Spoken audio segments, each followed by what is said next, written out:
Artora vous propose 3 minutes d'art. Je m'appelle Chiara Ardina et aujourd'hui je vous propose de découvrir ensemble les célèbres ballerines et rats d'opéra d'Edgar Degas, peintre des danseuses.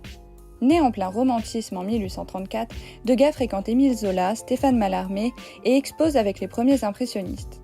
Érudit, Degas est un homme de goût, amateur de musique et d'opéra. Degas est passionné par l'opéra, engouement qui lui vient de son père, Auguste Degas, qui tient un salon musical. Par la suite, Degas se lie d'amitié avec le bassoniste de l'Opéra de Paris, Désiré Diot, qui l'introduit à l'opéra. L'opéra est à la fois un lieu de culture et de sociabilité où se rend la bonne société de la Belle Époque. Pour Degas, l'opéra est d'abord un lieu de déploiement de son imaginaire. Degas réalise sa première œuvre représentant l'opéra en 1867. Cette toile représente le portrait de Mademoiselle Fiocre, première danseuse de l'Opéra de Paris, dans le ballet La Source. Degas montre ici déjà son goût pour les danseuses et les scènes de spectacle.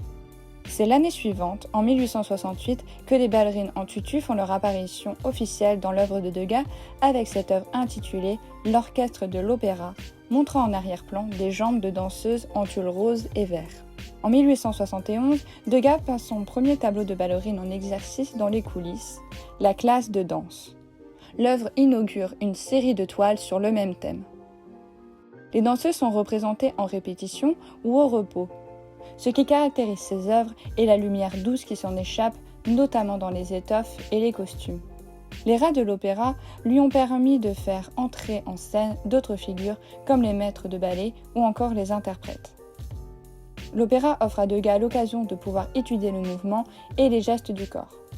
Degas propose un large panorama de postures et ne cesse de se renouveler. À cette époque, Degas réalise une grande partie de ses œuvres dans son atelier, qu'il nomme son théâtre, lieu où s'établit un dialogue entre l'artiste et la danseuse.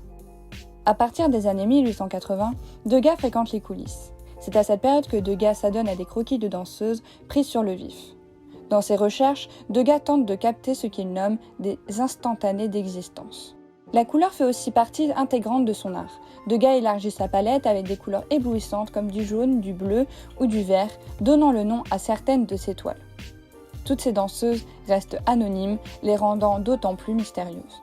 Degas s'adonne également à la sculpture pour représenter les danseuses. La sculpture qui marque l'œuvre de Degas est la petite danseuse, jugée scandaleuse par son réalisme accru et dans le choix du modèle.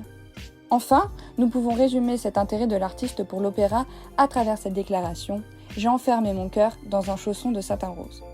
À bientôt!